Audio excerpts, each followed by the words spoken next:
because I think very often about the NFL and how everyone continues to run around pulling their hair out, that there is some kind of quarterback problem in the NFL. And so obviously to address this problem, you need to look at the draft. And every year you need to look at the next mock draft.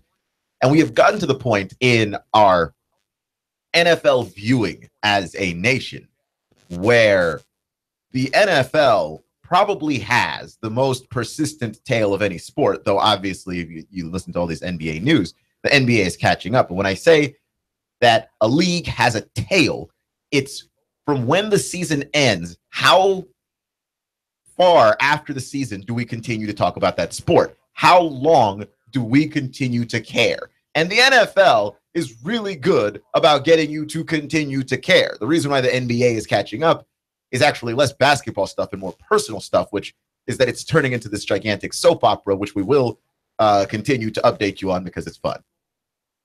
Because it's fun and interesting. But the NFL, though, the NFL's got all of this stuff that happens every year that's going to draw attention. The NFL has, after the NFL season is over, we get the training combine, we get players' pro days, we get the NFL draft, we get free agency, the legal tampering period, and then actual free agency, and then that sort of build up to a Hall of Fame, and then the training camp begins. And next thing you know, we're just at the NFL season. And I know it doesn't feel that way when you're living through it. It just feels like, oh, summer, when's football coming back?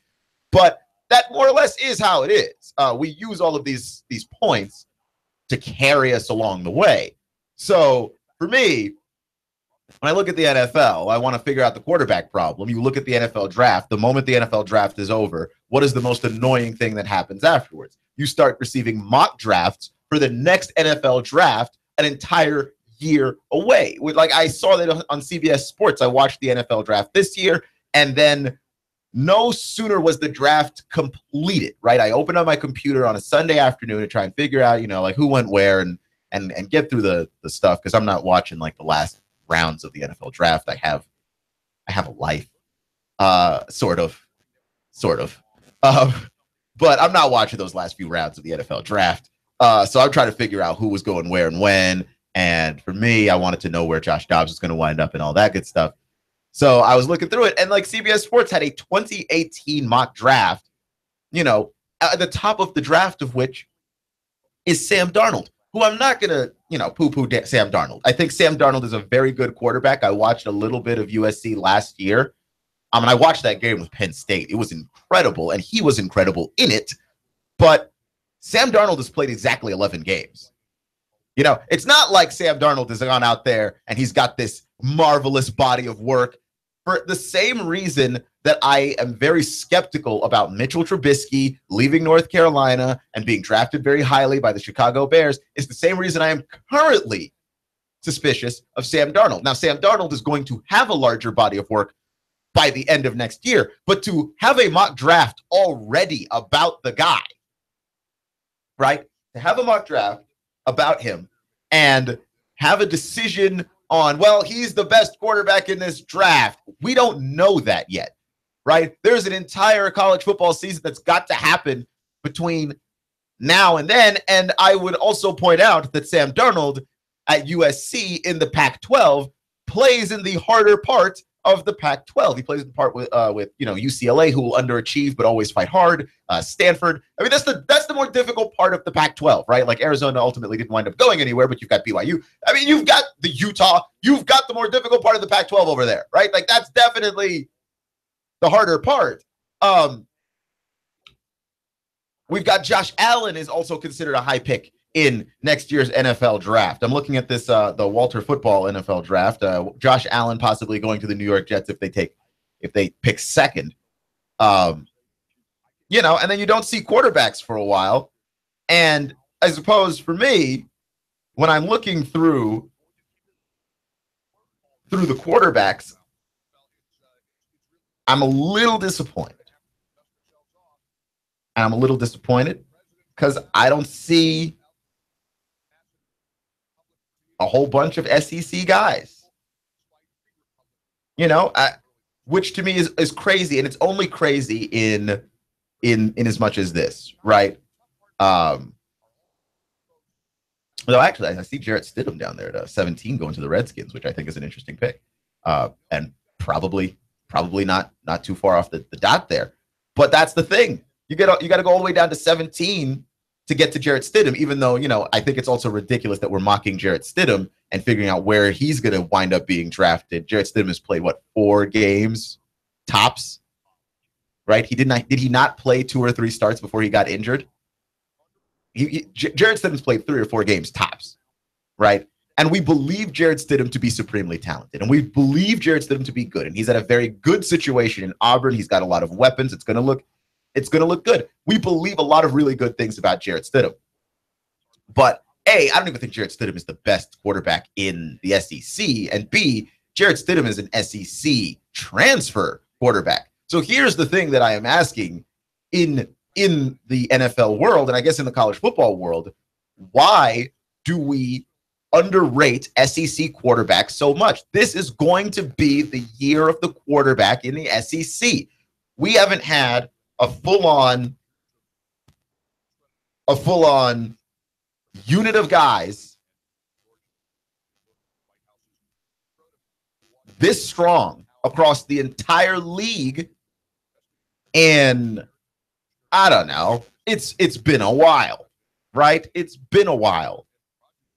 But almost every team, I won't say every team, but almost every team in the conference has got pretty solid guy to a guy who could be potentially great, right? Whether you're Georgia and you've got Jacob Eason, you're Florida, you got Malik Zaire and Felipe Franks, which is another thing, that there are teams with multiple guys on their roster. There's some teams we're not sure. The jury's still out. The jury's still going to be out on Quentin Dormady. And as much as I beat up Kellen Mond on this show, I don't know that Kellen Mond is going to be bad. I mean, he could come out and he could surprise me. I think we're just projecting at this point. But I think that the lack of love for SEC quarterbacks is odd. Now, some guys obviously can't apply for the NFL draft. They are simply too young. Jake Bentley wouldn't be able to go. Jay Patterson wouldn't be able to go. Jacob Eason wouldn't be able to go. But nobody is talking about a guy like a Kyle Shermer, who I think is a pretty good quarterback. Austin Allen, who I think is a really good quarterback, and a guy that I think that he has the potential to be a first rounder. Which, by the way, I said about Dak Prescott, and nobody believed me. I'm not an NFL scout or anything, so I'm not going to sit here and pretend like I know more about those guys, but I will tell you that at least guys in the national media who don't watch a lot of the SEC and don't watch SEC quarterbacks specifically, they talk about the SEC like it's this passing offense wasteland. The only thing that we do down here is run the ball. The only thing that we do down here is find great running backs. And I understand that the SEC, by the way, does have a great tradition of great running backs. And I mean, you can go ahead and name a lot of guys on a lot of SEC, on a lot of NFL rosters, and you've probably got a decent amount of SEC guys there.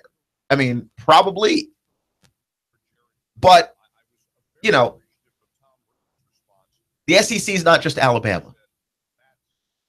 And by that, I mean, Alabama's not been great at producing quarterbacks at the NFL level. I feel like that's not necessarily up for argument. Alabama's really good at finding quarterbacks that suit Alabama. Jalen Hurts is the first time that they've had a quarterback that could probably be dominant in a lot of other situations because of his ability to run the ball and because of how generally talented he is at using his legs and turning that into extra plays. But that being said, again, we're looking at future mock drafts. I know someone somewhere, some nerd that works for one of those companies, CBS, ESPN, Fox, is sitting down working on the 2019 mock draft and not at all considering an SEC quarterback.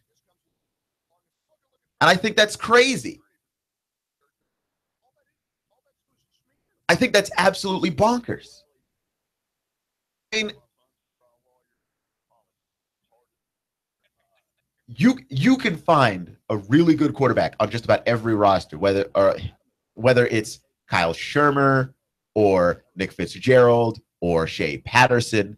And I think only Texas A&M and only Tennessee have a quarterback situation that's really in flux and you're really not sure about. And at least with A&M, I'm pretty sure Kellen Mond's not great. I think Kellen Mond is all right. I think Kellen Mond can be a game manager. And I'm pretty sure Daddy Etling has reached his ceiling. That's what I think. Outside of those two guys, I don't know. We don't have enough on Quentin Dormady to say. And everybody else, do we not acknowledge that everybody else can be pretty good? I'm just saying, where's the love? Because Austin Allen throws for thousands of yards and over 22, 23 touchdowns a year. And he's been doing it every year in Arkansas. Where's the love? Jalen Hurts completely revamped Alabama's offense. And last year was supposed to be a down year for Alabama. I think a lot of people expected Alabama to be really good on defense. When is Alabama not really good on defense? But the step back there for Alabama had to be on the offensive side of the ball for them. And Jalen Hurts came in and filled in the gap offensively. Even when you lose Bo Scarborough in a game, you've got Jalen Hurts, you're not necessarily out of it. Right? And that guy can be special. That guy can be really, really special. And I think another thing that people aren't talking about, because I'm just watching a lot of the recruiting sites, and I've never been a big recruiting guy. So you're going to have to pardon me if a lot of these 4-star and 5-star recruits that are interested in coming to the SEC, I just don't know their names just yet. But a lot of these guys are coming to the SEC to schools that already have quarterbacks, which means it's not like we've got the year of the quarterback in the SEC this year, and then all of a sudden we're not going to have a good quarterbacking conference in the next 2 or 3 years. I think we went through a lull and we're coming back around, and a lot more SEC coaches are starting to fill their rosters out with guys who can really throw the ball downfield. You've got these, Elite 11 guys. You've got 7-on-7s. There's enough high-level throwers of the football out there for everybody, and people are looking at the SEC like they look in the past, which is sort of a problem that we generally have in the South, I think. Clutch with Keon Rosen, AM 1240 and 92.7 FM, is that the thing that people like to do with the South is treat the South like it's still the 60s. And I say this as a person who has lived out west, and I've lived up north. And one of the things that people like to do, and I'm sure you've watched enough movies, is people treat the South like it's a very backwards place. Like, we don't struggle with issues of race all over this country and not just here. And, it's one of the crazier things that we've had, that it has leaked into our world of sports, that people treat the SEC like they treat the rest of the South. Like, there's some good things to like about it, but, it's once great. It lives in the past. It lives off of its past greatness. And when I say that the SEC is great, I mean that the SEC is great now. I mean that the SEC is capable of being a very good football conference right away. Because I absolutely believe that. And I believe that they're adapting and evolving the same way that every other conference is adapting and evolving. Right?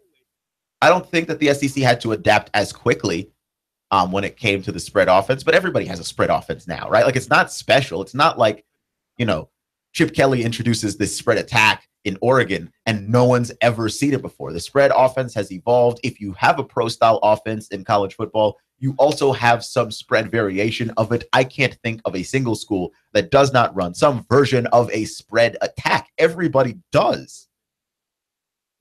Right? It was only a matter of time before the SEC found a way to conquer that too.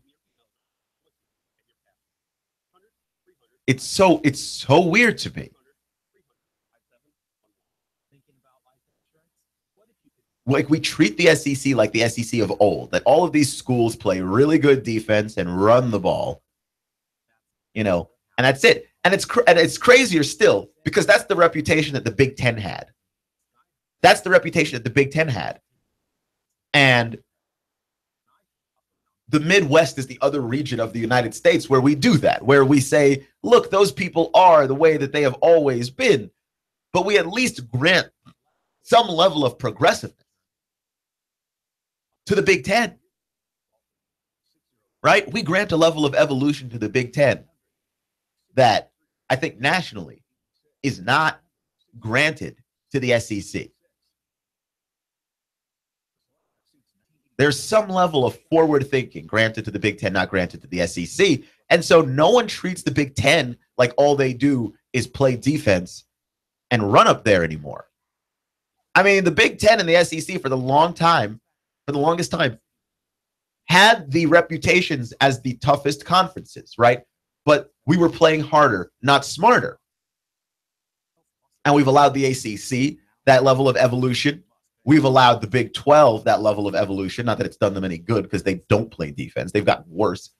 We allowed the Pac-12 that level of evolution. And we've now granted the Big 10 that level of evolution that we have somehow still not given to the Southeastern Conference. And I'm not sure why. Except to say America likes to take a step back and just drop judgment on the South. And it's goofy and it's weird. And when I watch Hollywood movies about the South, which I used to watch it and think, oh, that's interesting. Like now I know what life is like over there. It's like, no, nobody lives like how these characters live in movies. It's some Hollywood guy's idea of what the South looks like, right? I don't know. You ever watch a movie and people try and do a Southern accent and it sounds bad? It doesn't fit. They don't know what you sound like down here. They have no idea. And like there's a cartoonish idea of it, and they will give you that in a movie. But you know, I watch House of Cards, and it's a really good show. But the main character is supposed to be from Georgia. Now, I listen to him. That does not sound like a person from Georgia to me. I've lived here long enough to know. But it's crazy.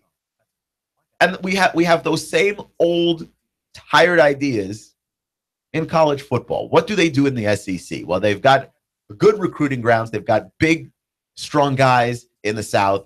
And everybody wants to recruit down there, but the SEC doesn't know how to use their talent. They just recruit guys to play defense, even though, you know, Arkansas, offensive school, Alabama, now they play offense. Gus Malzahn, offensive mind. Auburn's an offensive school.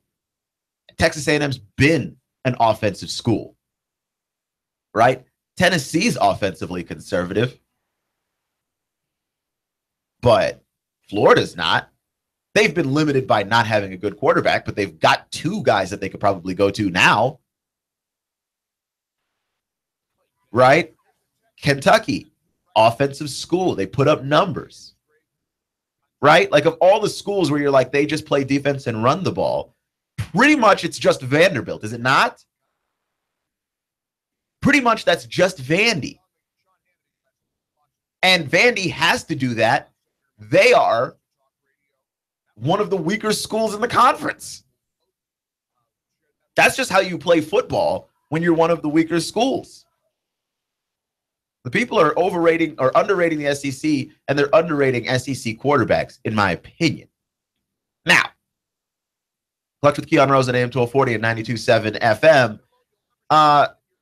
Let me tell you something that radio guys know. Radio guys know wires. Radio guys know microphones. Radio guys know soundboards. We know editing software. What is something that radio guys do not know? Radio guys do not know anything about cars.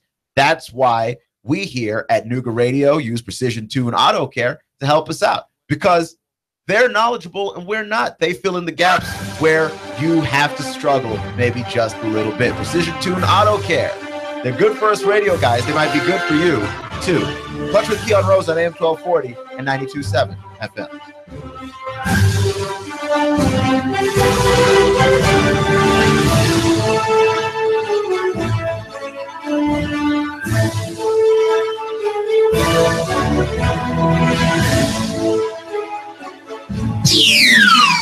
The Tennessee Valley's news, talk, and sports leader. Nooga Radio, AM 1240 and 92.7 FM. 3, 2, 1. Chattanooga Radio, AM 1240 and 92.7 FM's news now. A woman was gunned down in cold blood at the Renaissance Park in Chattanooga. Her husband, Sean Hannity, was with her. He jumped the pier when the gunshots were fired, landing in the river and swimming to shore to call the police. Tyree Keon Corley has been arrested and charged with felony murder in this case. 3 other men are being sought after. A 10-year-old girl went missing in Cleveland, Arlith Medina, after she went to look for her keys that she left at a soccer field. She was only supposed to be gone for a few minutes. Her mother reported her missing after she was gone for more than 30. This happened at 10 p.m. on Thursday. An ordinance was proposed and reviewed in Lookout Mountain, Georgia by the city council, which would allow short-term vacation rentals, but with some stipulations, including the homeowner must be on site and living there while the tenant is in place, and no food or alcohol can be served, among other regulations. Hamilton County Schools closed on the 21st for the solar eclipse. Russell Stroud, Nooga Radio News, now. In-depth traffic, news, and information. Mornings on Nooga Radio, AM 1240 and 92.7 FM. A few isolated showers and storms still possible through your nighttime, diminishing though after midnight, lows 68 to 70. For your weekend, looking much better and feeling great as well with lower humidities. We'll have a breeze out of the north, pleasant each day with highs into the lower to middle 80s. Check out KFC's new Spicy Crispy Zinger Chicken Sandwich, available in a $5 fill-up for a limited time. That means you get a whole meal for only $5 only at KFC. It's finger-licking good. And I'm Swarsheen 12 Chief Meteorologist Patrick Orr on Nooga Radio AM 1240 and 92.7 FM. Hi, this is Eric Pelton. Taxes, accounting, business advice. I've got a neat brochure, 12 ways to improve your business profits. Come on by for a free consultation and we'll give you a copy. E.J. Pelton Company, 332-3339. I have the best steak selection in town. Name of the business is Don's Meat Shop, and I'm Donnie Raines. Just ask for Donnie. I make over 20 different types of sausages. Most of them are great for grilling. We have the best selection, best quality. We have the hard-to-find items. Don's Meat Shop. Hi, I'm David Crockett, and I'm here with David Tulis, and we're having a little discussion over who's the number one Nooga centrist. If you want to keep up with free market ideas, then read Nooganomics.com. David Tulis, the blogger with the biggest pen. The Tennessee Valley's news, talk, and sports leader. Nooga Radio, AM 1240 and 92.7 FM.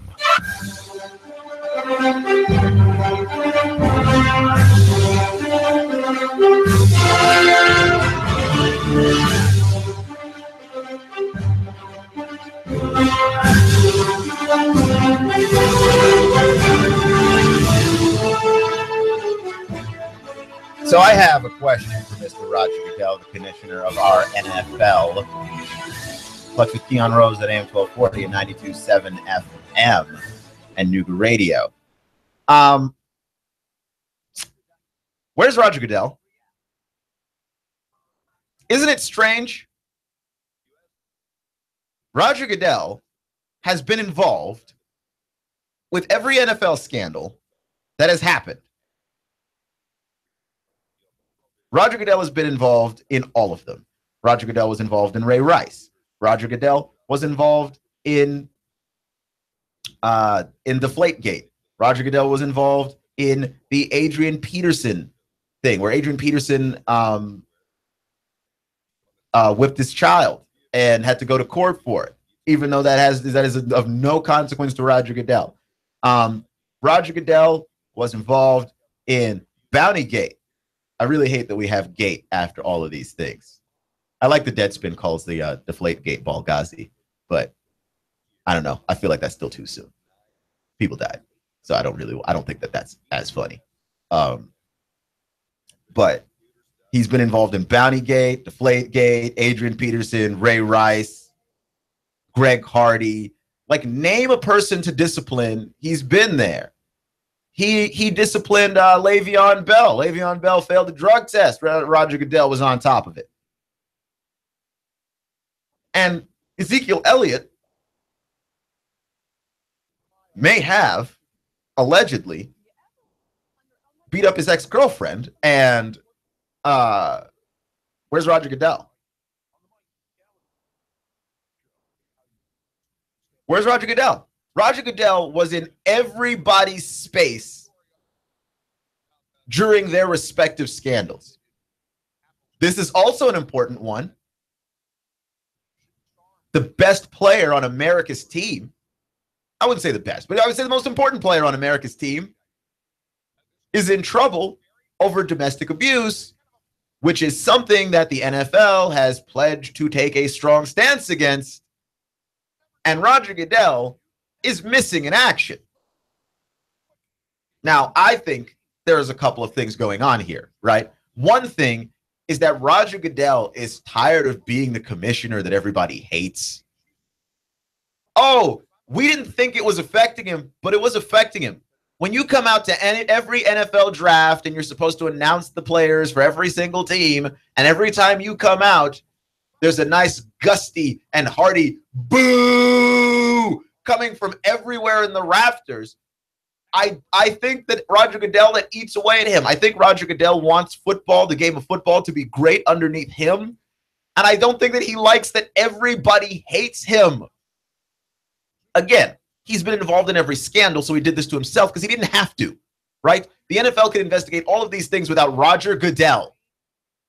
And it's not the NFL's job to punish all of these things, right? The NFL took it upon itself to suspend players for personal problems, for personal misconduct. Now, I think a lot of people appreciate it because I think that it provides an incentive for players to stay out of trouble. And if people are going to be the kind of people who get into trouble, I mean, the statistics show it happens to football players at a higher rate than basketball players and baseball players and hockey players. Okay. The NFL, it just attracts a certain kind of guy, I think. Now, that being said, if you're going to do that, for all the good that that brings, you're going to have to be prepared for people to hate you. That's just what it is. That's just how this works. You can't do something and say, well, we're doing this over the morality of the thing and also want people to like you. But Roger Goodell is tired of being the commissioner that everybody hates, even though I should point out that every commissioner becomes the commissioner that everybody hates eventually, right? Like Paul Tagliabue, the commissioner before Roger Goodell. I remember when people began to hate Paul Tagliabue, and that's just how it is. We find a reason to hate you, and then we never let it go. And you've got some pretty big fan bases that strongly dislike who you are. Like the Saints are a pretty big fan base. They don't like you because of the whole Bounty Gate thing that happened.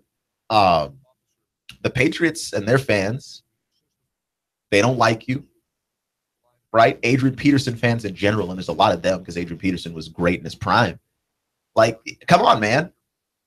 Of course you're going to be the commissioner that nobody likes. And like who hasn't had a player that Roger Goodell has suspended, even though the NFL has little to no proof of the thing that they may or may not be suspending that person for. And like, how long were you going to hound Tom Brady over Deflategate? And all of this stuff, like, it's no wonder you are the commissioner that nobody likes. And I think he's tired of that feeling.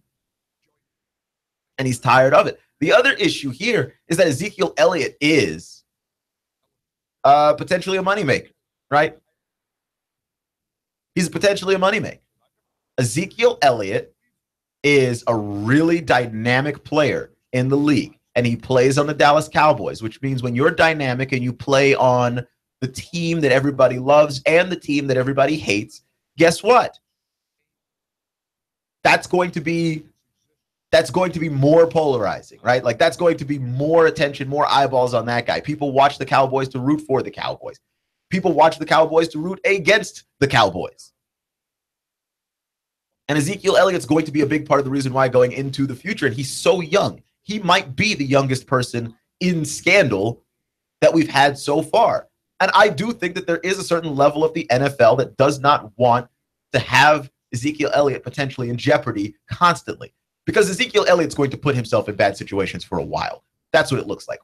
I don't know that the Ezekiel Elliott is growing up soon edition of Ezekiel Elliott is anywhere on the horizon, right? Because say what you want about Odell Beckham Jr. and how he needs to grow up, and he does also need to grow up, but Odell Beckham Jr. has found a way to contain all of his silly and crazy to the football field, right?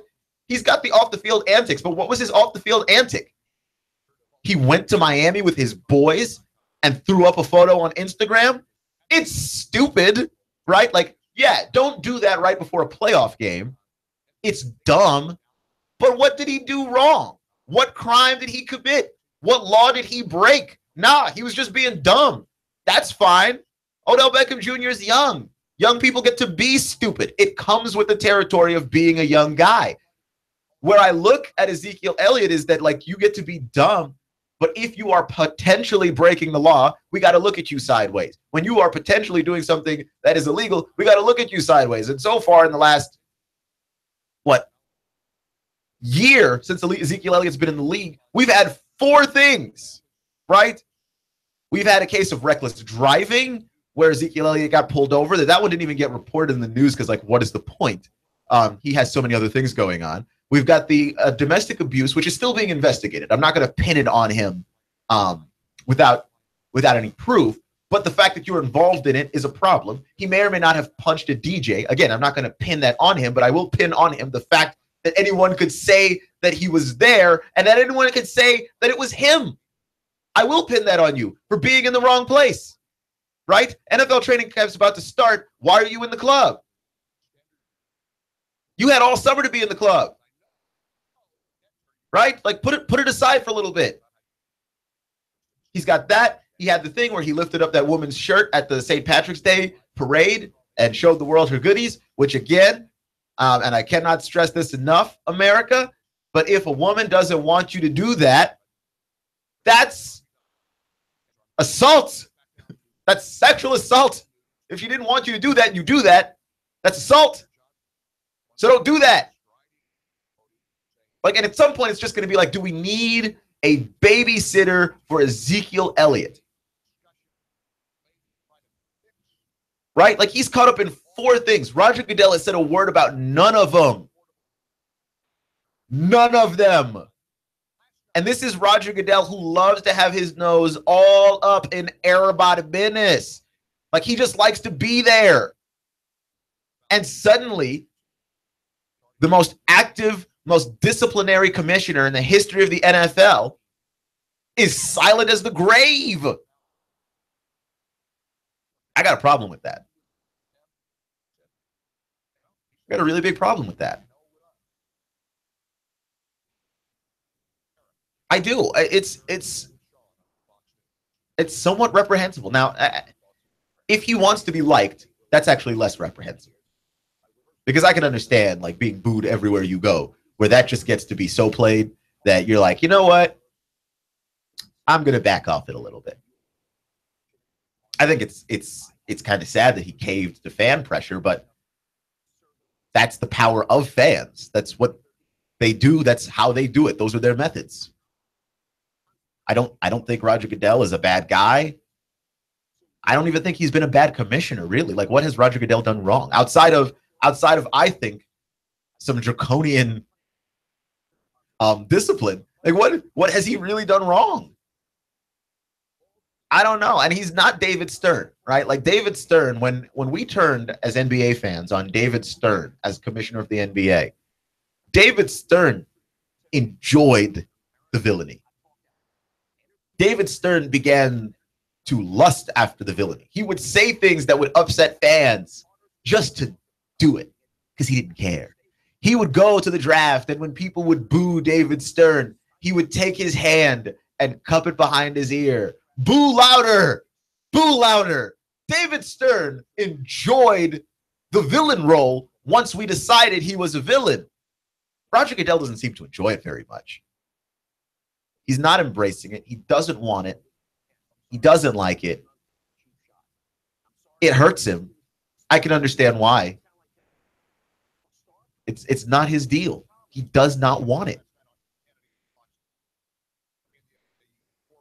And I'm not even really mad at him for it. He doesn't want it.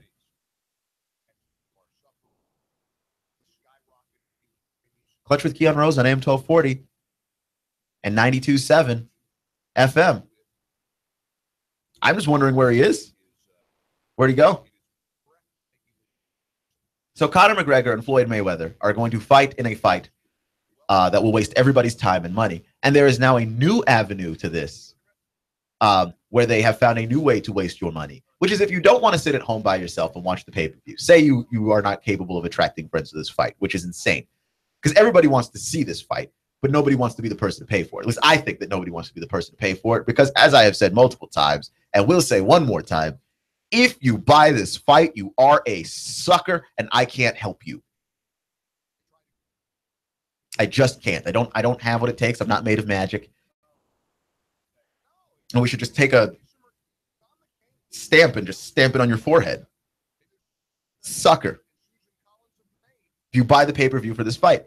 But understandably, some people don't want to pay for this fight at home, or, you don't want to, you don't have the 70, 80 bucks or whatever it is to get to buy this pay-per-view. And so instead, they are also offering this fight in movie theaters. You can go into a movie theater and watch this fight. You pay 40 bucks, you can watch a live fight. A fight that I will also remind you, I think is going to be early, or at least not interesting early. Because how is Conor going to hit Floyd, right? Canelo couldn't hit Floyd. Pacquiao couldn't hit Floyd. Maidana couldn't hit Floyd. Those are all great boxers. Maidana hit Floyd a few more times than most people hit Floyd. But, in the grand scheme of things, how much did he really, really hit Floyd? And in that second fight, he didn't really hit Floyd at all. But that being said, how's Conor going to hit Floyd? It's not Conor's fighting style. Conor is actually a pretty low production puncher. How's he going to hit Floyd? Right? I think this fight's going to be less interesting than anybody gives it credit for, unless you're saying, I want to watch the sideshow. I want to pay for the sideshow. But the sideshow is the stuff that you're going to be able to find online for free later. It's the fight you have to pay for, and it's the fight that I'm telling you think you want to see it and you don't want to see it. Now, my thing is, why would I go into a movie theater to watch this fight?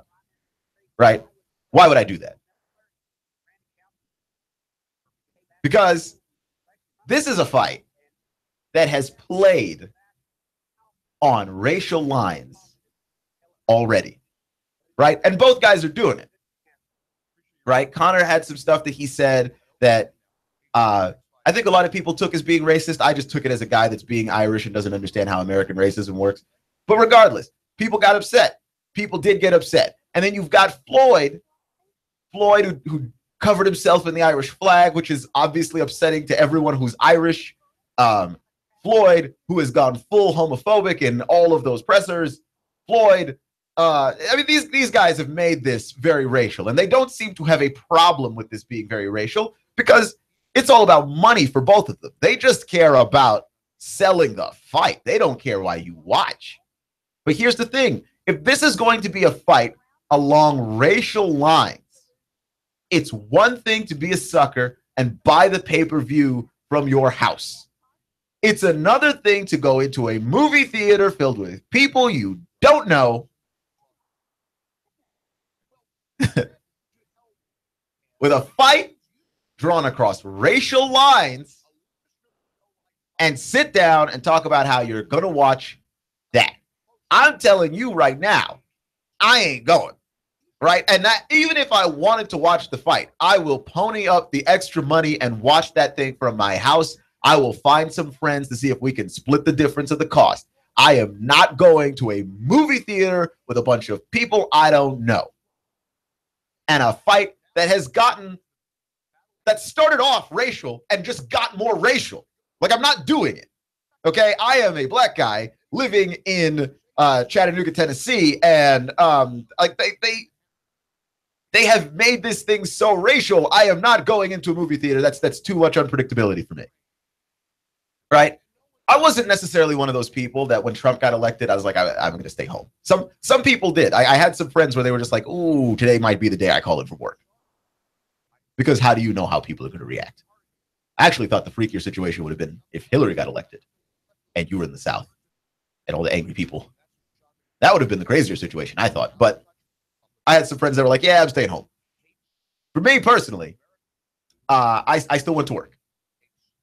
I wasn't worried about that. Like, I think that you can, you're out in the streets, but it's something else to be watching a fight where there is a certain level of just jacked up testosterone. Everyone's kind of hyped for it.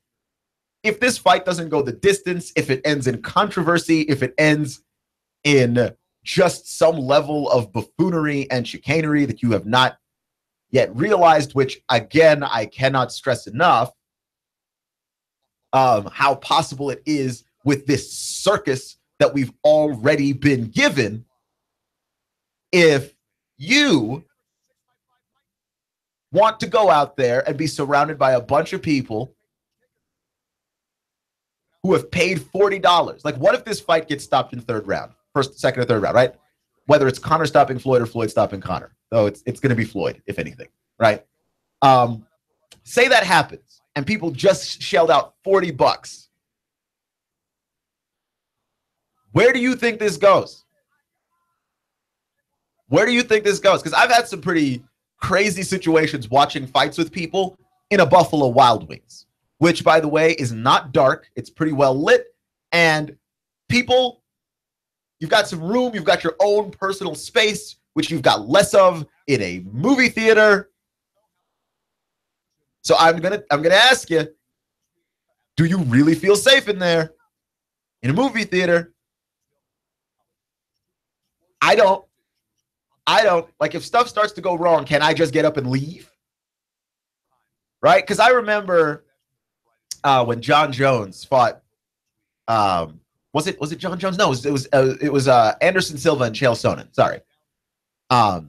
When Anderson Silva fought Chael Sonnen, and I was in Texas at the time for that fight, and I went to Buffalo Wild Wings to watch it, and that fight, which nobody really made racial, that fight got racial then, right?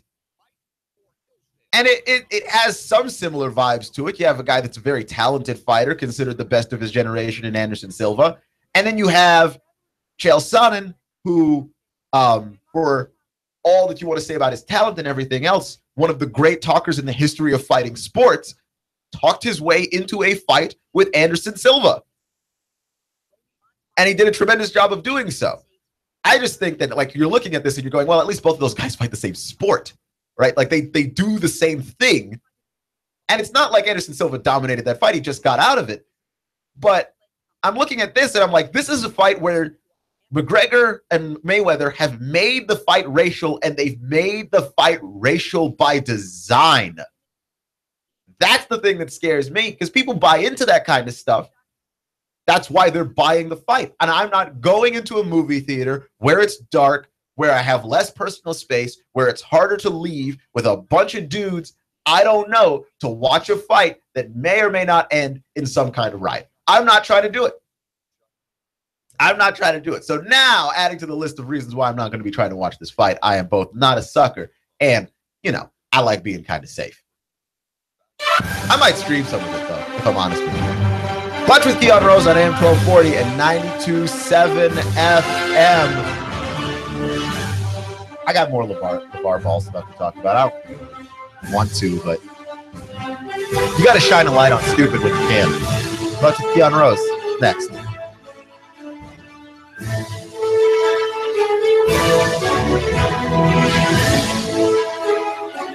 In-depth traffic, news, and information. Mornings on Nooga Radio, AM 1240 and 92.7 FM. Essential oils are an overlooked benefit. They're a remedy for allergies, sinuses, headaches, and sleep problems. Aches and pains? Let me help you live a better life. Hi, Loretta Lynn here. It's a free consult. Call me today. Look, I'll even give you a free bottle of essential oil. 423-605-4719. Loretta Lynn's Essential Oils. They've been around for thousands of years. They can even be an alternative to pesticides in your garden. Call today. That's 423-605-4719 and take control of your health. Hi, this is Eric Pelton. Taxes, accounting, business advice. I've got a neat brochure, 12 ways to improve your business profits. Come on by for a free consultation and we'll give you a copy. E.J. Pelton Company, 332-3339. Essential oils are an overlooked benefit. They're a remedy for allergies, sinuses, headaches, and sleep problems. Aches and pains? Let me help you live a better life. Hi, Loretta Lynn here. It's a free consult.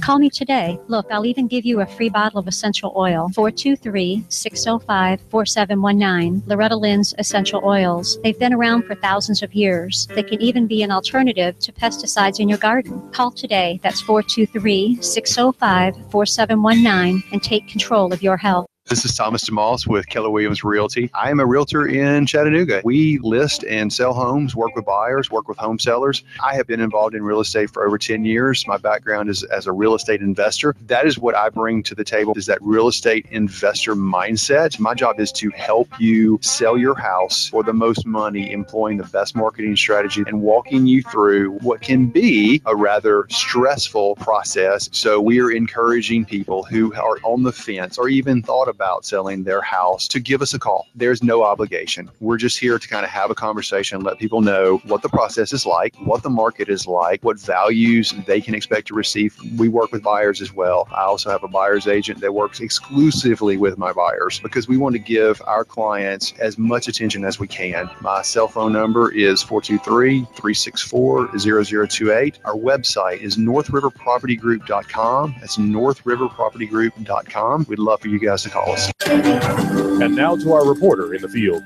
We asked Ray at Ray's Plumbing what's important for homeowners to know. Some field line systems can cost upwards of $10,000. The bottom line is to save yourself money down the road. I would definitely recommend everybody with a septic that is not on county or city sewer to have an inspection done by a qualified professional. It'd be great if nobody did inspections on them for all plumbing companies. That's what we do to make a living. Not to scare anyone, but it should be in the back of your mind. The danger is the field lines failing and costing thousands upon thousands of dollars and tearing your yard up. By preventative maintenance, you're saving yourself a large headache that may displace yourself and your family. It happens more often than you think. The waste is designed to stay in the tank, and that waste will build up over time. Even with treatment, we have to help that waste break down. Ultimately, preventative maintenance is the key that will keep you from spending $5,000 to $10,000 on replacing your septic system. The bottom line is to save yourself money down the road. Call Ray at Ray's Plumbing, 421-6341, 421-6341.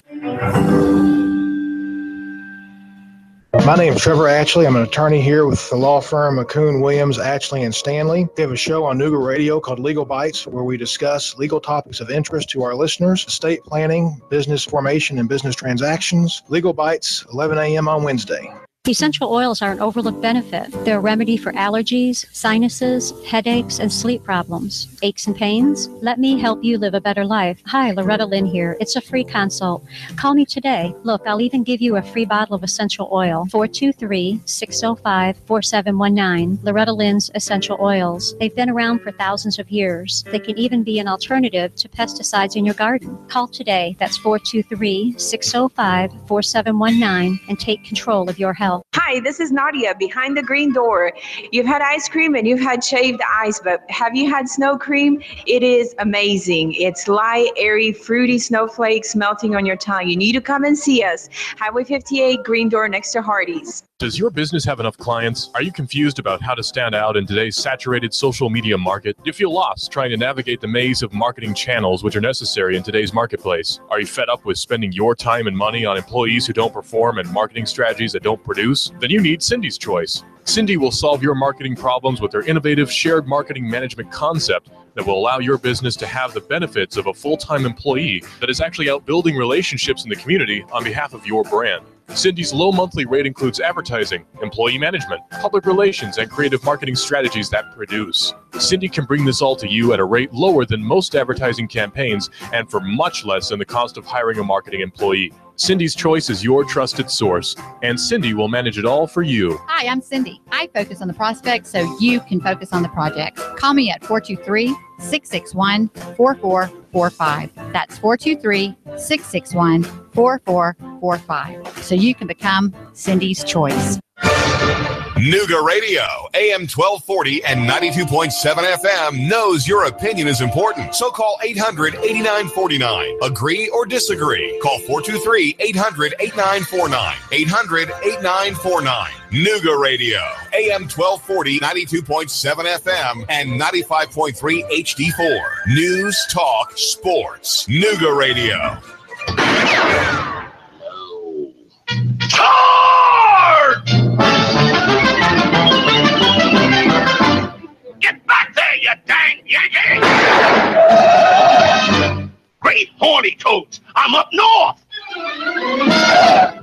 burn my boots. They touched Yankee soil. Lay down your arms and step forward, Yankee. What's the hassle, Schmassel?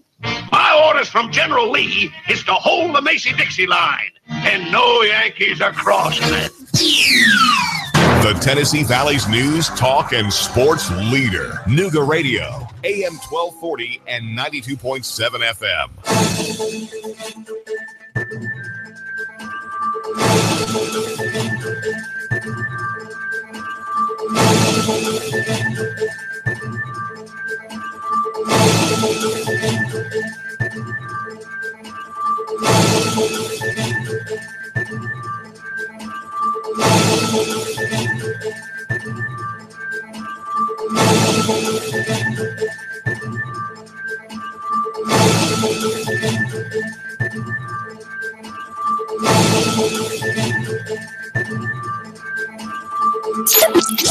WBLZ HD4 Ottawa, W224AZ Chattanooga, WSDT Sunny Daisy Chattanooga. Reince Priebus out at the White House. Reince Priebus, a good man. General John Kelly is in. John Kelly will do a fantastic job. This is the CBS World News Roundup Late Edition. I'm Bill Rakoff. Reince Priebus is out as White House Chief of Staff. Homeland Security Secretary General John Kelly is his replacement. It was a move announced on Twitter by President Trump aboard Air Force One this afternoon. CBS News White House correspondent Stephen Portnoy reports. The president announced this major personnel move on Twitter, just as Air Force One rolled to a stop at Andrews Air Force Base. Reince Priebus was on the plane and had traveled with the president to Long Island today for a speech on gangs. After he got off the plane, Mr. Trump told reporters Reince is a good man. John Kelly will do a fantastic job. Respected by everybody, a great, great American. Reince Priebus, a good man. Priebus, who headed the Republican National Committee before taking the top White House job, seemed, as the months have rolled on, to become a less important member of the president's inner circle.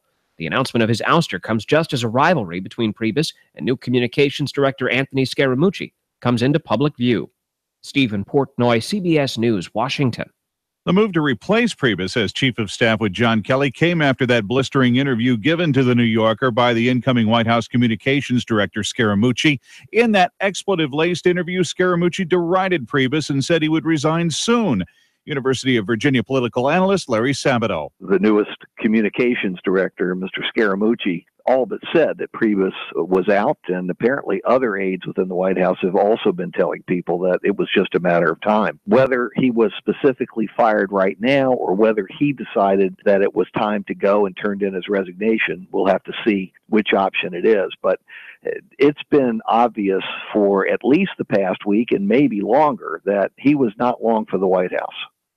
So what of the incoming White House Chief of Staff John Kelly, CBS News political director Steve Chigueras, on what the president might be looking for in having the former head of U.S. Central Command take over the West Wing? The president is picking General Kelly to do this job because he is acknowledging that the White House was not being run in an effective way. Then you got a guy who has been a general in the U.S. military who perhaps can restore some order to that part of things. Chigueras going on to say, it'd be interesting to hear from the president on this. What does he want out of his chief of staff? And if he wants his chief of staff to bring order to the operation of the White House on a day-to-day basis, Kelly probably seems like a decent choice. If he wants Kelly to do more than that and get involved in the politics, you can at least say that Kelly has a decent relationship with Capitol Hill. Now this. Hi, I'm Jay Farner, CEO of Quicken Loans. Every day people ask me, Jay, did I miss out? Have the rates gone up? The answer is no. Rates are still low, and it's a perfect time to refinance your home, especially if your mortgage rate is higher than 4.25%. If you'd like to lower your interest rate and save thousands of dollars in interest without starting over on a new 30-year loan, a Quicken Loans Yorgage is what you're looking for. With our exclusive Yorgage, you can choose a term that works best for you, anywhere from 8 to 30 years. The rate today on an 8-year Yorgage is 3.25%. APR 3.75%.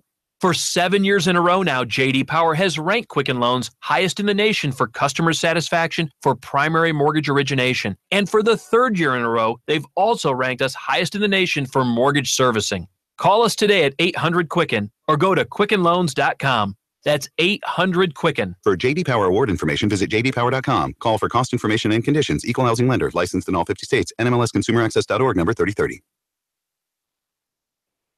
North Korea's latest missile test being roundly condemned by the U.S., Japan, and other countries. CBS's Cammie McCormick reports from the Pentagon. Pentagon says it assesses this was another intercontinental ballistic missile, and it appears it flew longer and for a greater distance than another ballistic missile Pyongyang launched on July 4th. U.S. military officials have said they're increasingly concerned about the pace of North Korea's testing, but they also insist diplomacy is the best option for finding a solution. Russia is reacting quickly to news that Congress approved a new round of sanctions on Moscow. CBS News correspondent Jane Ferguson has more. A statement from the Russian Foreign Ministry announced Friday that 2 buildings belonging to the U.S. Embassy in Moscow would be confiscated. One of them, a warehouse, the other a dacha, or country home, outside Moscow used by diplomatic staff. Russian police guarded its entrance. The number of U.S. diplomatic staff inside Russia will also have to be reduced traffic, by news, and information. Mornings on Nooga Radio, AM 1240. Chattanooga Radio, AM 1240 and 92.7 FM's news. Now, a woman was gunned down in cold blood at the Renaissance Park in Chattanooga. Her husband, Sean Hannity, was with her. He jumped the pier when the gunshots were fired, landing in the river and swimming to shore to call the police. Keon Corley has been arrested and charged with felony murder in this case. 3 other men are being sought after. A 10-year-old girl went missing in Cleveland, Arleth Medina, after she went to look for her keys that she left at a soccer field. She was only supposed to be gone for a few minutes. Her mother reported her missing after she was gone for more than 30. This happened at 10 p.m. on Thursday. An ordinance was proposed and reviewed in Lookout Mountain, Georgia by the city council, which would allow short-term vacation rentals, but with some stipulations, including the homeowner must be on site and living there while the tenant is in place, and no food or alcohol can be served, among other regulations. Hamilton County Schools closed on the 21st for the solar eclipse. Russell Stroud, Nooga Radio News, now. In-depth traffic, news, and information. Mornings on Nooga Radio, AM 1240 and 92.7 FM. A few isolated showers and storms still possible through your nighttime, diminishing though after midnight, lows 68 to 70. For your weekend, looking much better and feeling great as well with lower humidities. We'll have a breeze out of the north, pleasant each day with highs into the lower to middle 80s.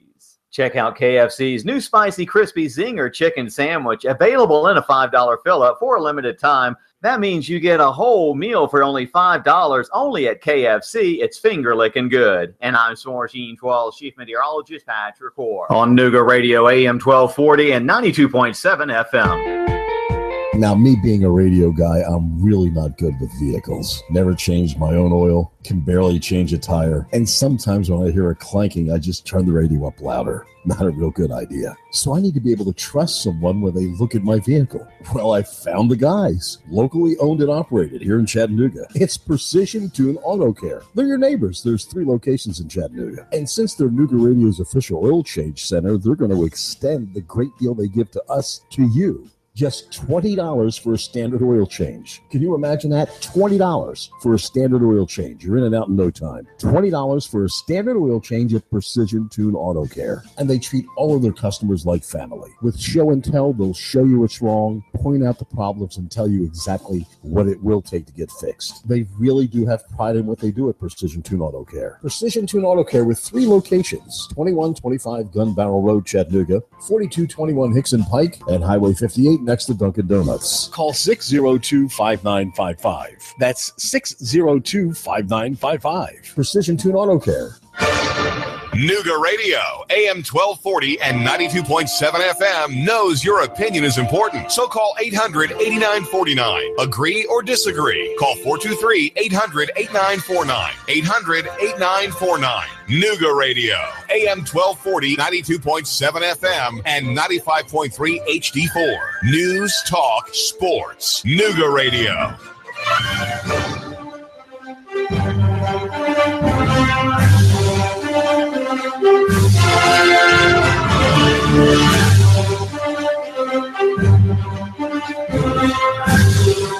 Hello, Chattanooga. You're listening to hour number 2 of Clutch with Keon Rose. That's the show.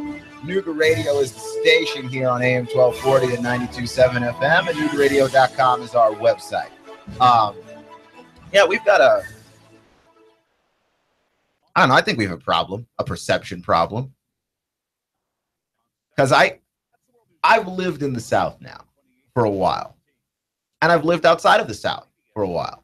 And so I have a perspective of a guy, I think, that sort of sees two very different worlds. The South is very much its own place, but first off, I mean, it's just not that different from the rest of America.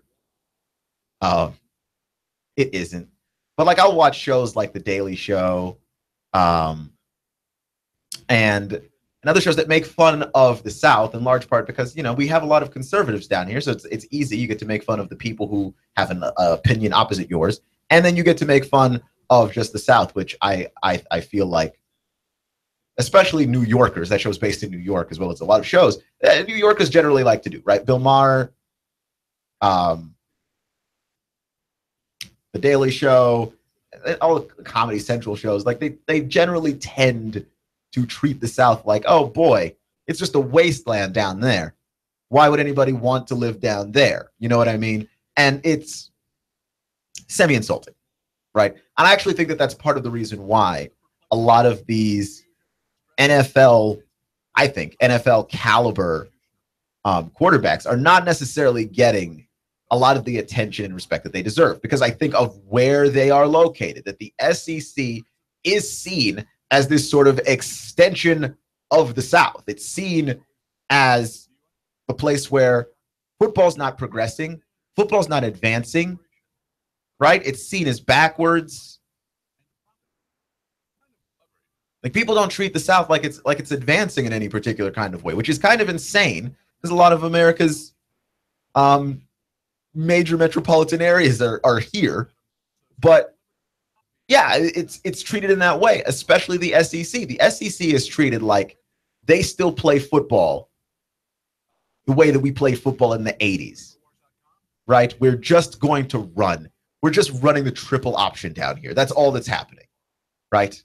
Like, no one is looking at SEC offenses in the same way that they're looking at all these other offenses. And it's interesting, because I think if you asked people to analyze it, right, to talk about it, they would say that that's what is happening. They would look at all of these quarterbacks and they would say, yeah, no, the SEC's got a generally progressive passing attack. But when you talk about top NFL quarterbacks, top quarterbacks going into the draft, top prospects, like, no one is talking about SEC schools. And I'm sorry, I understand that the SEC has had a drought of top caliber quarterbacks, but when you look at what is going on in the SEC right now, and the fact that this 2017 is the year of the quarterback for the SEC, when you look at Nick Fitzgerald and you look at Jay Patterson and Jacob Eason and Jake Bentley and Kyle Shermer,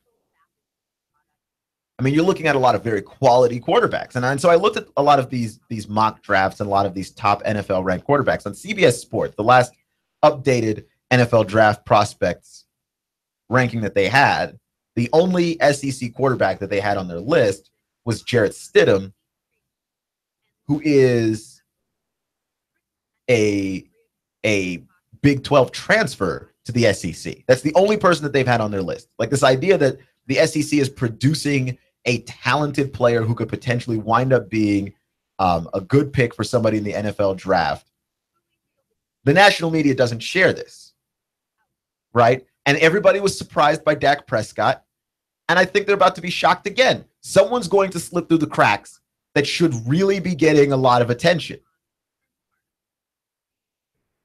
I think so, because I'm looking here on Walter Football, and Walter Football has the top quarterbacks for 2018 ranked as Sam Darnold, USC, Josh Allen, Wyoming, which he's interesting because he's in that whole Carson Wentz conundrum, which is, can you draft an NFL caliber quarterback from a guy playing at a smaller school? Carson Wentz, the answer was yes, but Josh Allen, the jury's still out on that, where I think people are going to be paying very close attention to him this upcoming year. Lamar Jackson at Louisville is considered very high.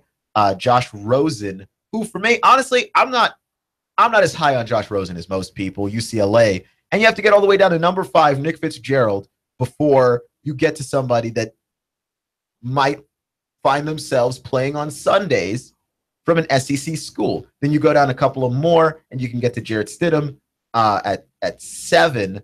And then, I'm going to skip a bunch of guys because I'm not going to read this all to you, but you have to get all the way down to number 20 before someone offers up Jeremy Johnson.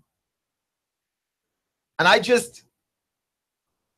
have serious questions about this, right? Like, I like that Nick Fitzgerald is even on the list, but I could understand having Nick Fitzgerald behind Lamar Jackson, Heisman Trophy winner, and Josh Rosen, who is highly talented.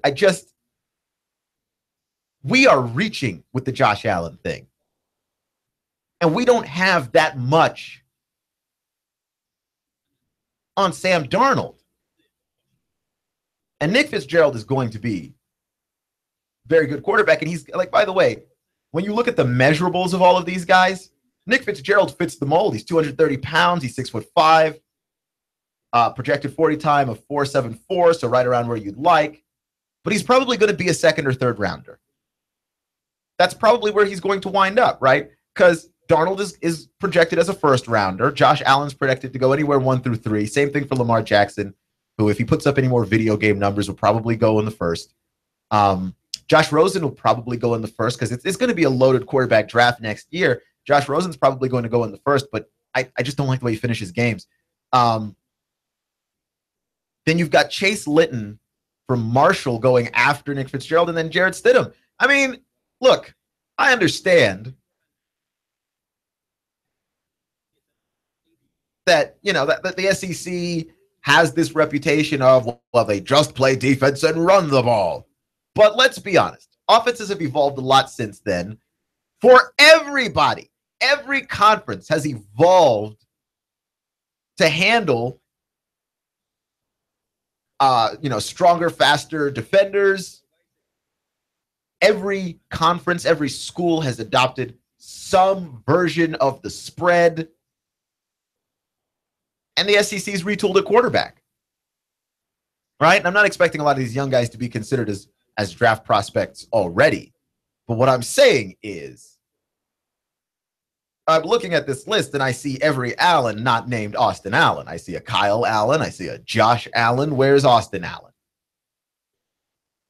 Right? Because there's a legitimate criticism for Josh Allen being anywhere on this list. Josh Allen is a guy who's got something of a gunslinger's mentality. Fair. But so did Patrick Mahomes in this year's draft.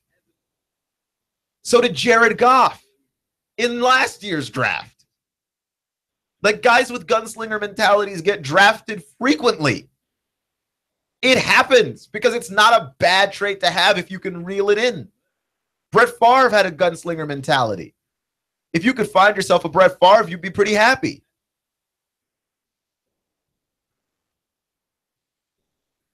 And I think part of it is just that people look at the South, they think backwards, they think non-progressive, and they just attach it to the conference that represents the South.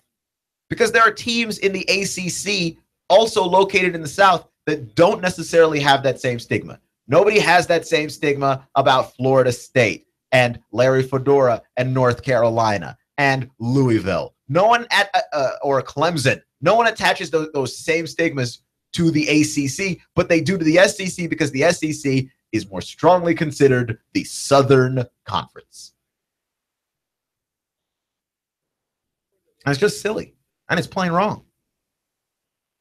Clutch with Keon Rose on AM 1240 and 92.7 FM. So radio guys, we know a lot about a lot of things.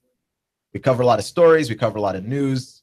We know how to edit audio and package a show so that it comes over for radio, and hopefully you enjoy it. There's something that we don't know very much about, though, and that's cars. Okay? My dad taught me the basics of my car. I can change some of my fluids, and I feel like a man. But when I really, really need help with my car, Precision Tune Auto Care is where I go. Honestly. They'll help you out. And I don't know. Do you have any problems with a $20 oil change? Because I don't. Precision Tune Auto Care, they help radio guys, so they might help you too. Clutch with Keon Rose on AM 1240 and 92.7 FM. So LeVar Ball throws a hissy fit in the middle of a basketball game, right? They're playing in this basketball game, the big baller basketball team that he coaches. They're playing in this basketball game. It's sponsored by Adidas, and there's a referee in the game giving LeVar a hard time. And she gives him a technical, and then LeVar basically says, I'm pulling the kids out of the game. I'm backing out of the game, or you can replace the referee. And so Adidas, who's sponsoring the event and pays the referees and everything, pulled the referee from the game. The Adidas executive that was responsible for that decision said that the decision to replace the referee was theirs and theirs alone. She and LeVar have a history. She officiated Wednesday's game with involving LeVar, and so they pulled her from the game. Now, the reason why I comment on LeVar Ball and everything that he says is not so much because I like talking about LeVar Ball, and I don't do it for ratings. I don't do anything for ratings. I've never had anybody that's worked here, that works above me, tell me what to talk about. Never in my entire life. So I don't do any of this stuff for ratings. I'm literally looking at this story and going, this is why I can't like LeVar Ball. Because the things that he does are stupid. And some of the stupid things that he does are not innocently stupid. They're not innocently crazy. They're dangerous. And,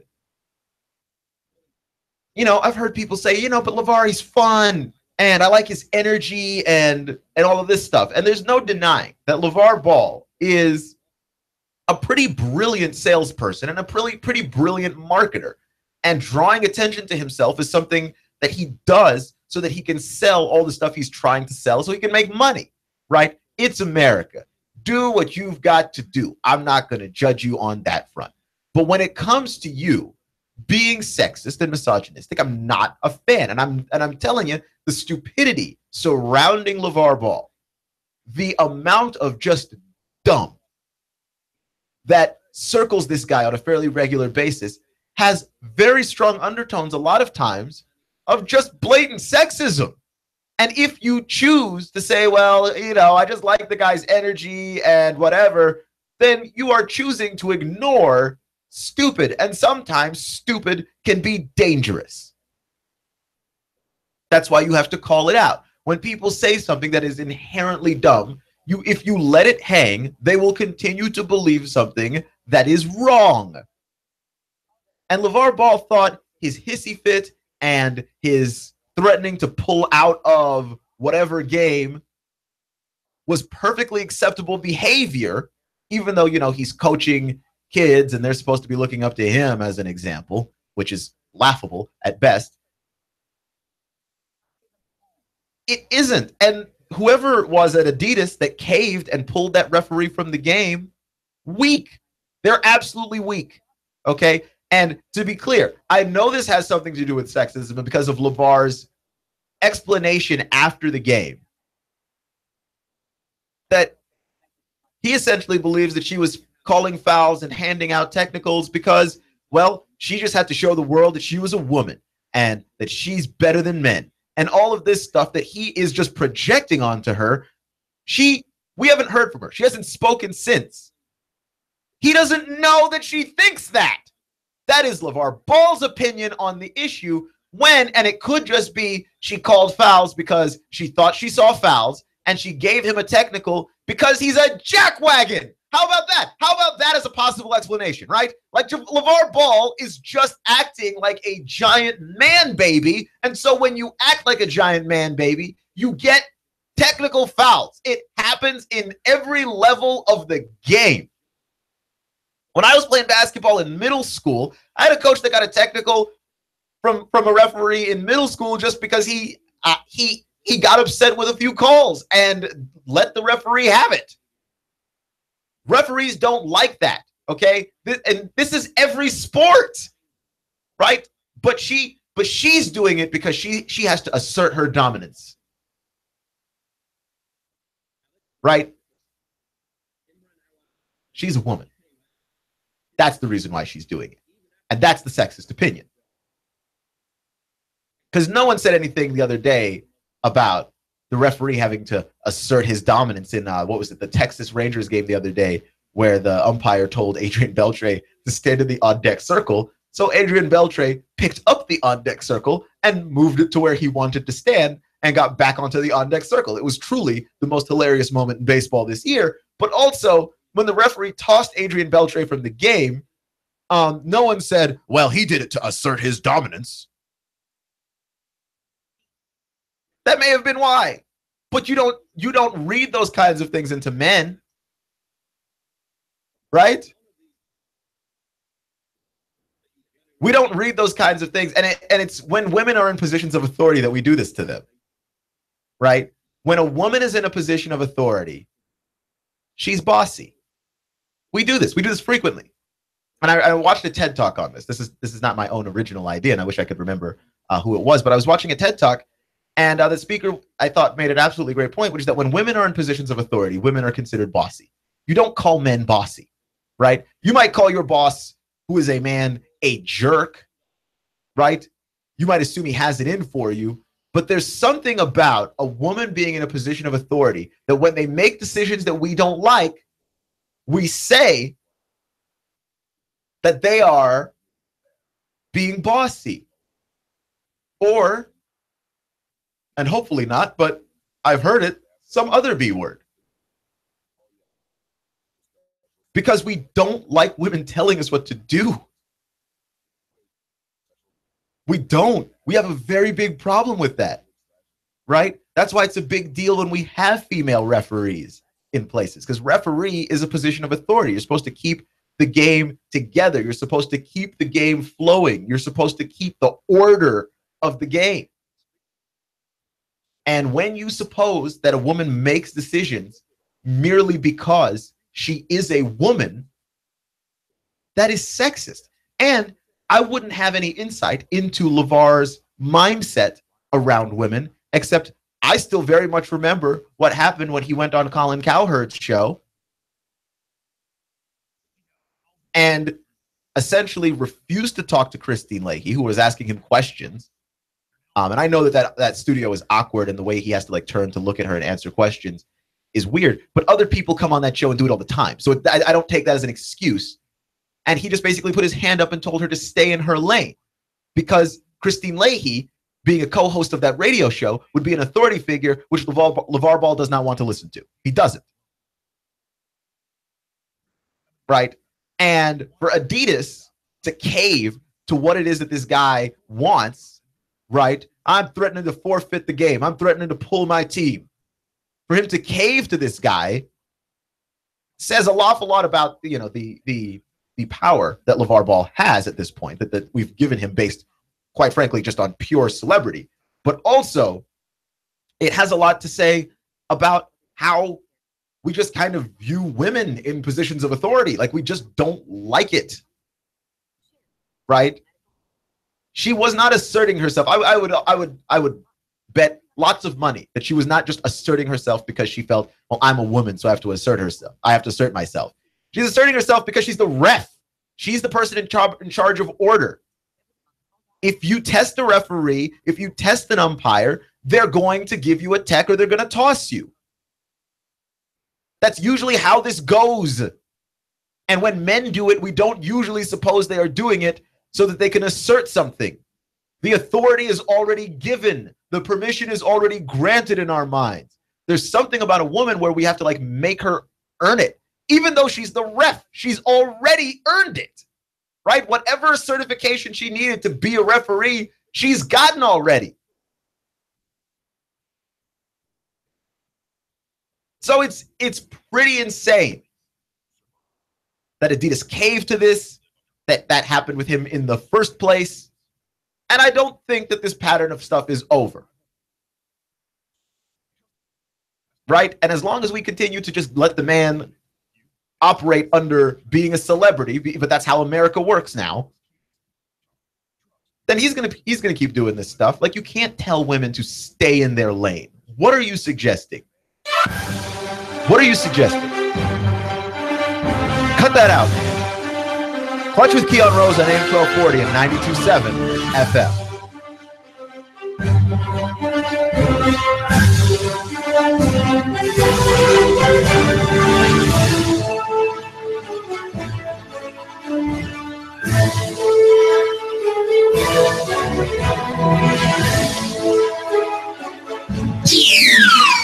The Tennessee Valley's news, talk, and sports leader. Nooga Radio, AM 1240 and 92.7 FM.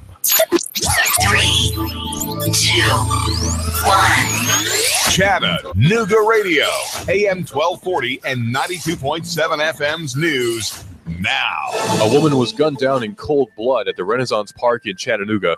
Her husband, Sean Hannity, was with her. He jumped the pier when the gunshots were fired, landing in the river and swimming to shore to call the police. Tyree Keon Corley has been arrested and charged with felony murder in this case. 3 other men are being sought after.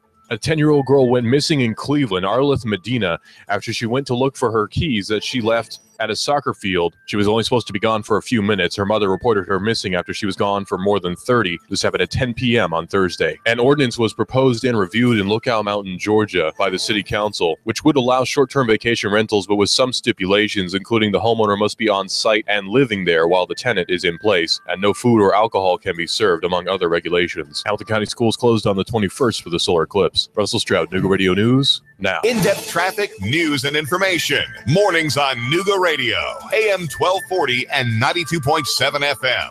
A few isolated showers and storms still possible through your nighttime, diminishing though after midnight, lows 68 to 70. For your weekend, looking much better and feeling great as well with lower humidities. We'll have a breeze out of the north, pleasant each day with highs into the lower to middle 80s. Check out KFC's new Spicy Crispy Zinger Chicken Sandwich, available in a $5 fill-up for a limited time. That means you get a whole meal for only $5 only at KFC. It's finger-licking good. And I'm S'mores Gene 12 Chief Meteorologist Patrick Orr on Nooga Radio AM 1240 and 92.7 FM. Hi, this is Eric Pelton. Taxes, accounting, business advice. I've got a neat brochure, 12 ways to improve your business profits. Come on by for a free consultation and we'll give you a copy.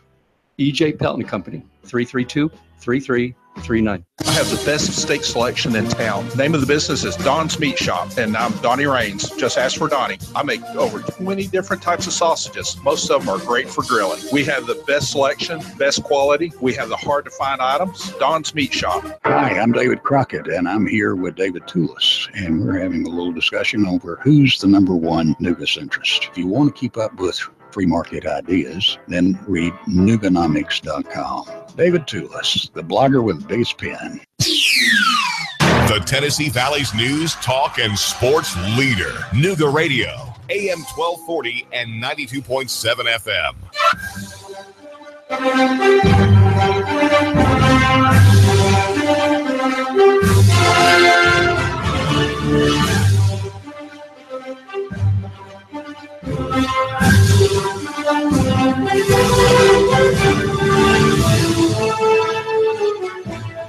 You're listening to AM 1240 and 92.7 FM, Clutch with Keon Rose.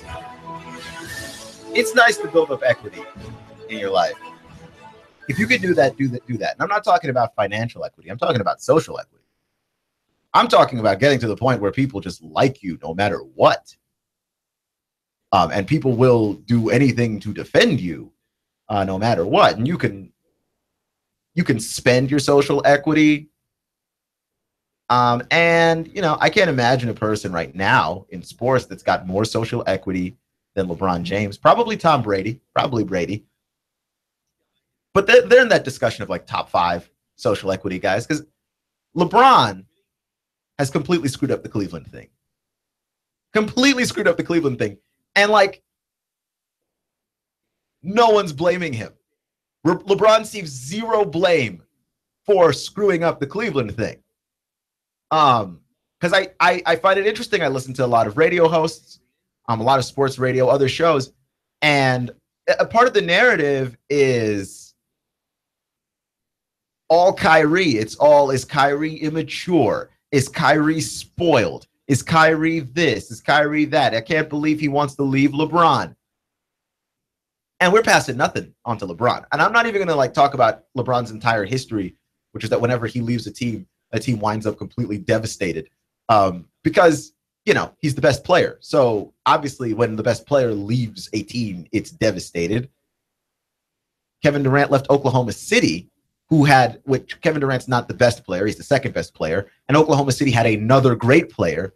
And Oklahoma City wasn't devastated, but it was a fraction of what it was. That's how this works, okay? In a sport like that, where one player changes the dynamics of a team that greatly, yeah. But LeBron has built up so much equity that things that LeBron gets credit for doing, when he doesn't do them, we allow it. Like, players in this new generation need to be calling others on the phone and recruiting them, right? Because if a team calls a player and says, hey, play for us, that's tampering. When a player calls a player and says, hey, play for us, that's friendship, right? All of this stuff is essentially tampering, but you can't legalize the guy's abilities to talk to each other and be friends across teams. Really? You're going to legislate friendship? No, the NBA can't do that. Yeah, you can talk about this, this, and this, but when you're together, you can't talk about this, this, and this. Like, that's silly. That's absolutely silly. All of this stuff is essentially tampering, but they can't legislate it that way. So if you are a player and you want your team to improve and you want a chance to win, and there's a guy that's really good and he happens to be your buddy, give him a call. Try and convince him. And you get lots of credit for doing that. Why? Because LeBron was the first guy to do it, and he got lots of credit for doing that. LeBron James tried to get Chris Bosh and Dwayne Wade to go to Cleveland in the first place. But Wade was like, nah, I'm not leaving Miami. Are you out of your mind? To go to Cleveland? Get out of here. I'm not leaving no Miami. You come here, though. So LeBron went to Miami. Bosh went to Miami, too.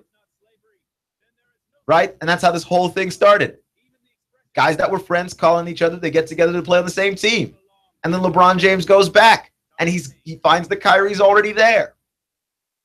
And then LeBron James gets credit for being the general manager and bringing in Kevin Love, right? Every player that gets added to Cleveland, and here's how I hear it reported, not reported, right? Because whenever you talk about it from actual reporters will say the Cleveland Cavaliers did this. When you hear it from pundits and talking heads and gas bags like me, what you hear is LeBron did this. LeBron brought in Kevin Love because, you see, LeBron's smart and he knows. LeBron is the reason why this happened. LeBron recruited. And now we're at a point where Cleveland is falling apart and Kyrie wants out. Cleveland doesn't have really any trade partners for Kyrie. They need a star back if they want to continue to be competitive. Carmelo Anthony is available, but does not want to go to Cleveland, would rather go to Houston. And where is the criticism now of LeBron James not necessarily being a great recruiter? There is none. Where is that criticism of LeBron James? He's not necessarily being a great recruiter. Where is he? Hey, LeBron, why don't you recruit back your teammate? Right? Kyrie, don't passive-aggressively work out with Derrick Rose in Las Vegas. Why don't you give your teammate a call? I hear he's not answering phone calls from the team. He might answer a phone call from you. Why don't you recruit back your guy? Not doing it. Hey, LeBron, I thought you and Carmelo were buds. I thought you were boys. Get him to come to where you are. Promise him the ring that he never... What are you doing? Where's the recruiting? Right? And I'm not holding this against LeBron. I'm more holding it against the media who have been so far just riding LeBron's back forever that now is the time to criticize him for doing all of that stuff you were giving him credit for in the first place. He's not doing it. He said, I'm not going to be involved in this.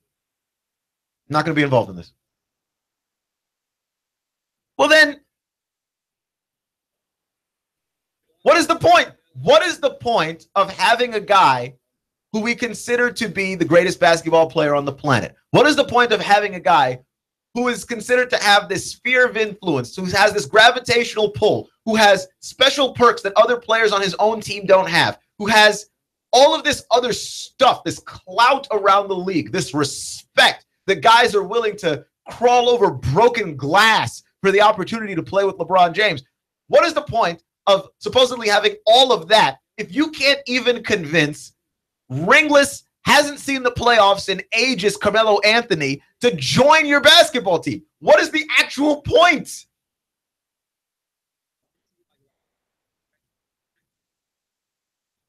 Right? But can we all admit and agree we've been giving LeBron James credit for stuff that he hasn't been doing? Like, yeah, he's got a lot of sway and he's got a lot of influence and a lot of pull, and I'm sure a lot of teammates were able to join him. But LeBron James didn't bring Kyle Korver to Cleveland. He got credit for that, you know. David Griffin and the Cleveland Cavaliers pulled off a trade that they were able to acquire Kyle Korver to give them more three-point shooting so they could compete with the Golden State Warriors. And what I heard on many a radio show was LeBron brought in Kyle Korver.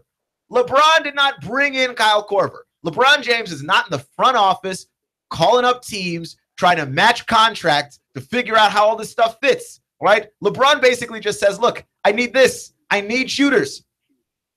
And then they go out and try and find shooters. LeBron's not out there doing the specific job of the general manager. Are you insane? Are you actually insane? That's crazy talk. That's crazy. And the other thing that LeBron James gets credit for is being this teammate that everybody wants to play with, right? He makes everybody better. But Kyrie doesn't want to play with you. So now we've got to give you a little bit of criticism for that, except no. Instead of blaming LeBron for being the guy that Kyrie doesn't want to play with, I'm going to blame Kyrie for being immature for wanting to leave LeBron. And that's crazy to me. And here's why that's crazy to me. Here's the reason why LeBron James deserves, at least in small part, some level of this blame. Because LeBron James is the guy that shows up. And, I mean, there are reports that LeBron James can bring his friends on the team plane. Nobody else can bring their friends on the team plane. He's LeBron. If being the best player on earth does not grant you a few perks, then what is the point of it really, right? But, like, that wears on a guy like Kyrie, who sees himself as the second star of this team, because he is. And, you know, say what you want about Kyrie, and I have plenty of criticisms of Kyrie, how Kyrie is, to me, a second-tier point guard because he's a fantastic scorer, but he does not pass the ball. He doesn't distribute it. He doesn't make anybody around him better, and he doesn't play a lick of defense. All of these, and like all guards struggle with defense, but Kyrie doesn't play any. These are all my criticisms of Kyrie. But here's one thing that I will tell you about Kyrie and why, you know, I'd like to have Kyrie on my team without, if I didn't have to give up anybody else to get him. I'd like to have Kyrie on my team. That Kyrie in the fourth quarter is a cold-blooded ninja assassin. He just scores, and you can't seem to stop him.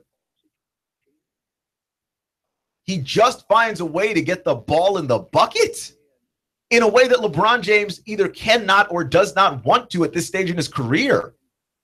LeBron doesn't want to be that guy. He never really did, and he still does not. Kyrie gives you that, and that is important because that got you a ring. So Kyrie doesn't want to just be little brother, right? And it is annoying, by the way, when someone calls you their little brother. I had a guy in college. I was a freshman when I got to college back in 2008. And there was a guy there that knew me, and he was like sort of trying to mentor me around because he was, I think, a junior or a senior, and he was just trying to show me the ropes of, you know, being in college, which I appreciated. But I lessened hanging out with him. I backed off of hanging out with this guy because he was on this, this guy's my little brother thing, and I'm like, no, I'm not. I'm not your little brother. Now I come from a family where I am the oldest brother. I'm not about to be little brother.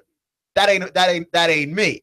I just need to understand a little bit more about how college works. Can you give me some advice? Can you give me some mentorship? I'm not about to be your little brother. If you want to say that you're my mentor, if you want to say that you're showing me the ropes, you know, make yourself look smarter, make me look smaller. I don't care. When you start doing that little brother thing, though, I got a problem, right? Because I'm not actually your little brother. I don't feel like I know less than you. I feel like you have more college experience than me. And I feel like that's where Kyrie's been since LeBron showed up.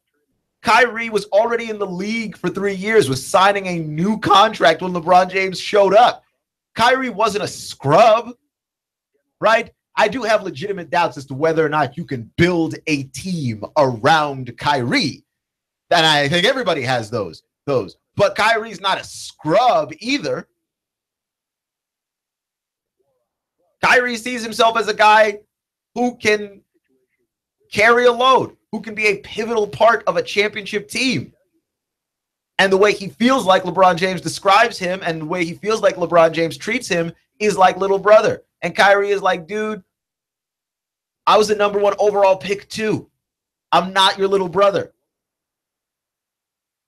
Right? And now, to be fair, the age gap between LeBron and Kyrie is wide enough as such that LeBron James really can't just say, hey, you're my little brother. Like, there's really not much you can do about it. But Kyrie knows that there's not much he can do about it. So he played the only card that he had. He asked for a trade. He asked for out of there. And he tried to keep it silent. He tried to keep it under wraps. And somebody somewhere leaked it.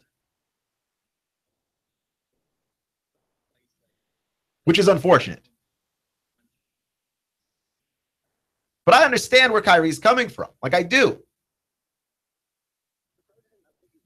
You want to be able to spread your wings and go do your own thing without being somebody's little brother. Because all the places that Kyrie listed that he wanted to go, where Kyrie wants to go be the guy, he wouldn't be the guy in any of those places except for New York.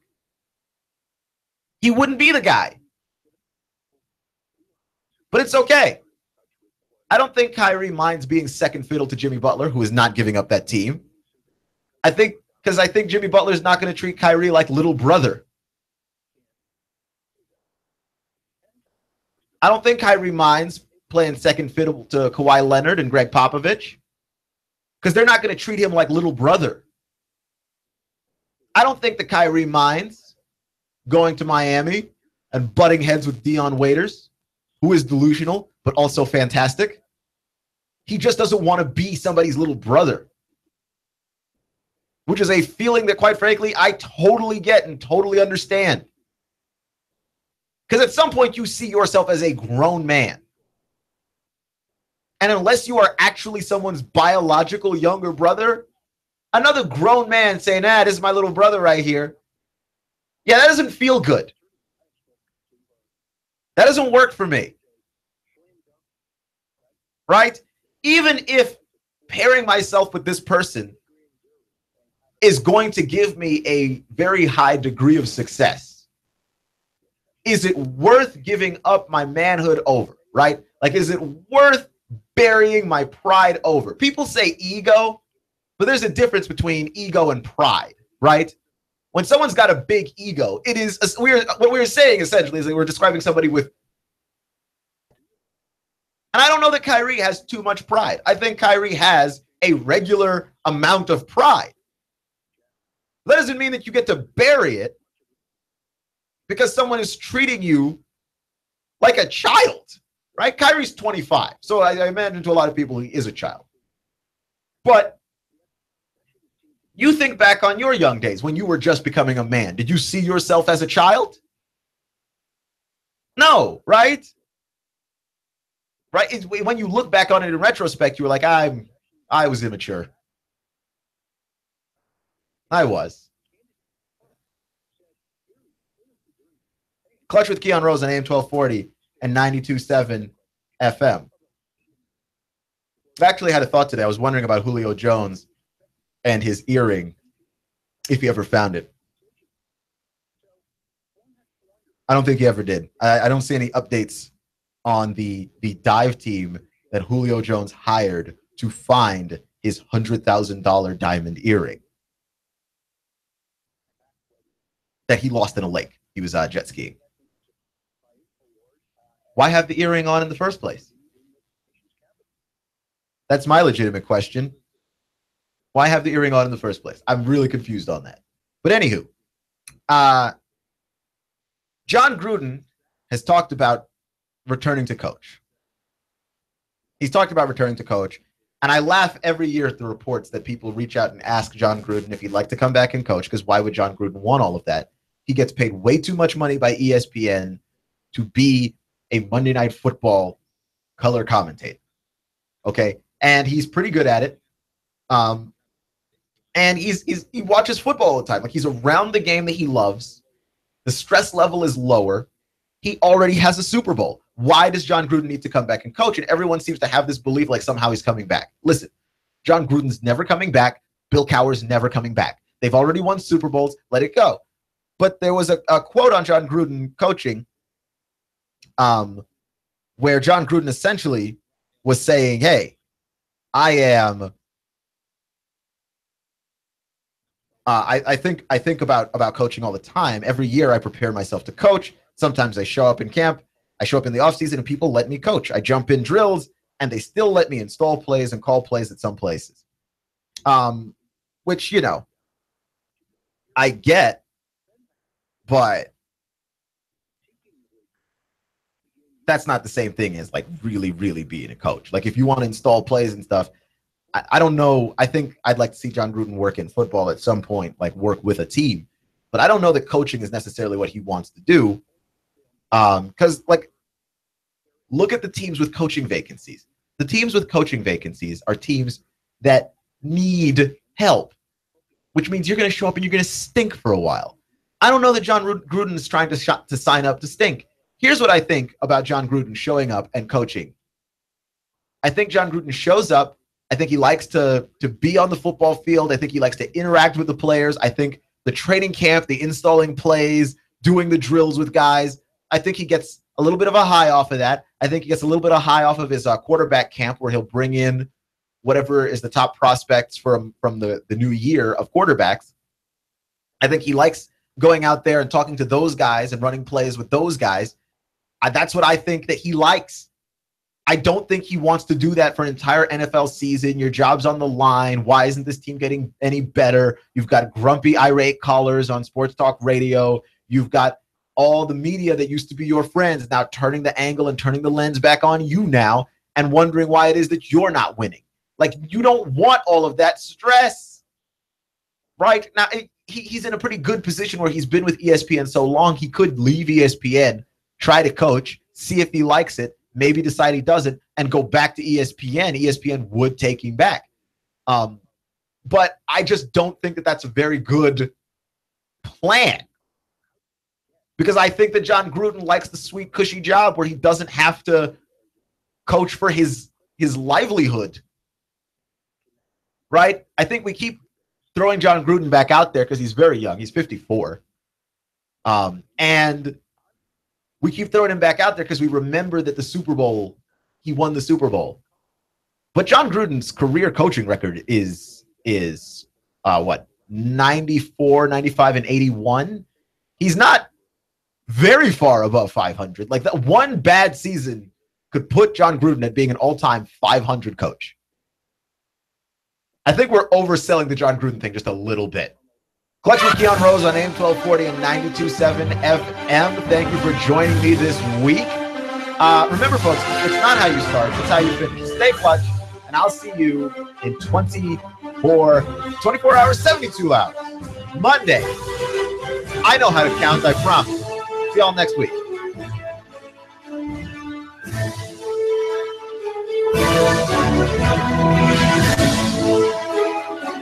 In-depth traffic, news, and information. Mornings on Nooga Radio, AM 1240 and 92.7 FM. Essential oils are an overlooked benefit. They're remedy.